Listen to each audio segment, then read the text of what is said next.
Hey there folks, welcome to Spectrum Pulse. We talk about music, movies, art, and culture.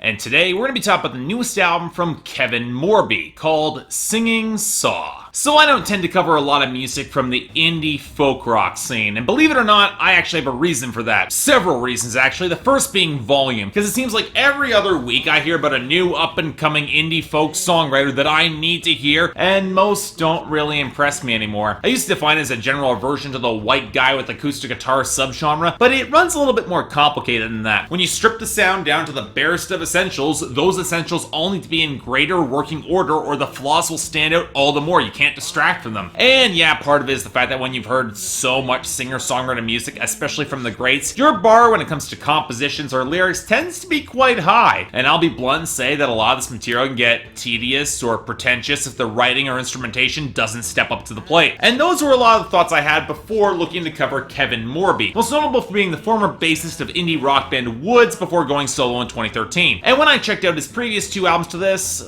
well, they have their moments, I guess. I never really was gripped much by the songwriting, felt a little bit too self-serving and lacking in storytelling chops, but none of the writing having any sort of flair or punch to really stick with me. But a lot of the production and composition was kind of nice, and I always appreciate a commitment to solid mix balance with a really good bass presence. But it wasn't until his second album, Still Life, where I saw the long shadow of The National hanging over Kevin Morby, especially in the vocal production, that blend of alternative country and modern folk rock influences. And look, I love The National, but I don't need a sleepier version of a group that already has a lot of trouble with momentum as it is. Now, that being said, this record's been getting a suspicious amount of critical acclaim, so I figured, what the hell, and I checked out Singing Saw by Kevin Morby. How did that go? Well, I'll say this. I can understand this album's appeal on some level. Hell, I get its appeal to most critics. It's got the sort of middle brow, very approachable, Oscar bait feel that can feel very pleasant on a lazy August afternoon barbecue if you were terrified of offending anybody with your musical selection. And that's probably the most appropriate word to define this record, inoffensive. And yet, on some level, this record just did not sit well with me at all on any level. For as much as this album is obviously indebted to history and try to add more gentle bombast and swell, all I got was a tepidly performed, bizarrely produced, and pretentious indie folk release that is somehow a lot less interesting than every descriptor I just made. Well, okay, maybe that's not fair here. So let's start off with our frontman Kevin Morby himself, and look, I get it. I get the half Bob Dylan, half Berninger thing that he's trying to do. For a roughly middle-brow singer-songwriter going through an extended midlife crisis and a nostalgia kick, it's an easy sound to work with, it makes sense. But when the comparison is that close to this guy, you immediately start noticing where Kevin Morby just pales in comparison, and it's not just in the songwriting. Sure, there's enough reverb to give him some gravitas and make it all so very tasteful, but Bob Dylan and Matt Berninger can bring some raw presence, or at least a subtle emotive edge that helps suck you into their delivery. Kevin Morby doesn't quite have that level of subtlety, or a sense that any of his very earnest songs have a layer of subtext, and yet on the same note, he never really inflates his presence to sing with real passion like, say, a Josh Tillman might. Certainly not enough to match the attempted soul of his female backing vocals, which always feel really overstated. And considering this is a record that's trying for more bombast than ever, falling this flat is a real problem. Give credit to his instrumentation for trying here. This is easily Kevin Morby's most lavish instrumentation to date, matching a selection of watery acoustics, jagged electric tones, and sparse drum lines with strings, horns, and some attempts at piano and drum machines that unfortunately fall a lot more flat than they should. The most egregious example being that slight fizzy beat, single tapping piano note, and the weird compressed fragment in the outro on the title track that doesn't remotely fit the rest of the textures in the song at all. Granted, that lack of cohesive production is all over this album. The title track is the most egregious example because it runs for 7 minutes, which is about 3 minutes too long. But take the oddly sharp hand claps or mariachi horns that I Have Been to the Mountain that don't remotely fit in with the more rustic faded textures, or the oddly oily strings on the opener Cut Me Down, or the horns and strings on Destroyer that are pleasant enough but feel kind of inert and lacking in support by clunky verses and a painfully basic piano line. And then we get to the point where Morby and his producer seems to handicap their own momentum. The most egregious case being Dorothy, where it actually had some buzzy punch in the guitars, but at the end of certain early verses, they cut themselves off prematurely to indulge in these painfully clumsy piano and horn snippets. And sure, I get the lyrical significance of doing it, I get why they're doing it, but it doesn't make it feel any less clunky. The instrumentation does improve near the end of the record. Black Flowers has a little bit more bounce to it, thanks to some deeper drums, some cute subtle piano flourishes that I kind of liked, and Water builds off of a psychedelic soul vibe to some hints hints of steel guitar, but even then it feels too little too late, especially considering there's not a lot of hooks here. None of this instrumentation has deeper punch or much momentum, and with the odd clashes of texture doesn't have the atmosphere either. It doesn't lead to much of a cohesive sound when the guitars and drums have thicker effects that don't carry over to the pianos and other instrumentation. There's a clash there in fidelity that just doesn't work for me. But you know what, fine. Most of the sort of low-key music relies on the strengths of the songwriting and the themes, with the more reserved and tepid tones drawing a lot more attention to the writing, and yet that's probably not a good thing here. And you know, here's the thing, I know my own preferences when it comes to songwriting. I tend to have a liking for intricate wordplay that really isn't Kevin Morby's style in the same way that it was for Berninger or Dylan. But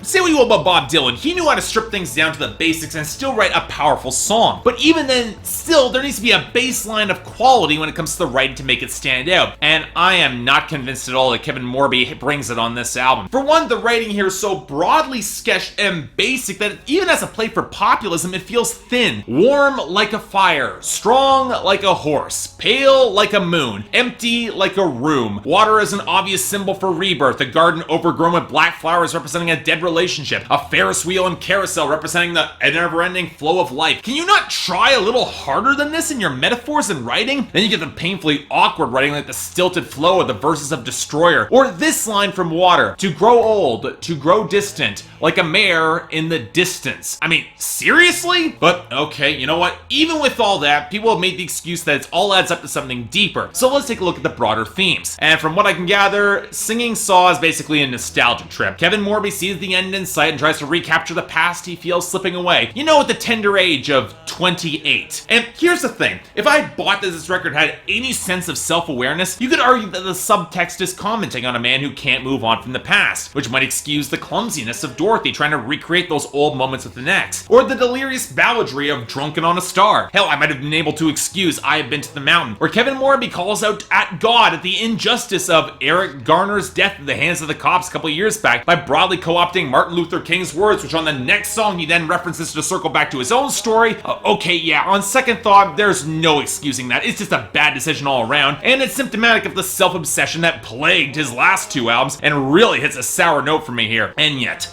all of that could have been redeemed if he at least realized by the end of the album that time's passage is kind of inevitable and you need to grow up and move on with your life. But nope, Water tilts straight back towards nostalgia and yearning for that watery rebirth, which completely neuters any sort of earnest dramatic art and stinks of the cowardice to face reality. And I can already hear what some of you are saying, well, maybe when you get older, you will understand this album. But you know something? When Uncommon NASA released his album halfway last year, taking stock of the halfway point in life, making some serious reconciliation with dealing with possibility of death, it connected as one of my favorite albums of 2015 because it took chances, it confronted reality, and didn't have writing so basic that it would embarrass your average middle school class. I get going for broad universal themes where each word is more than the sum of its parts. Bill Callahan, for example, did this exceptionally well on his 2013 album Dream River. But when your instrumentation goes for bombast that is not matched by any nuance in delivery or writing, you get an album that might be kind of pretty on the surface, but lands with a cold, colorless thud. This record is pretentiousness personified, and he has played way too earnestly to be any fun, and with too many production issues to build any sort of substantial atmosphere. For me,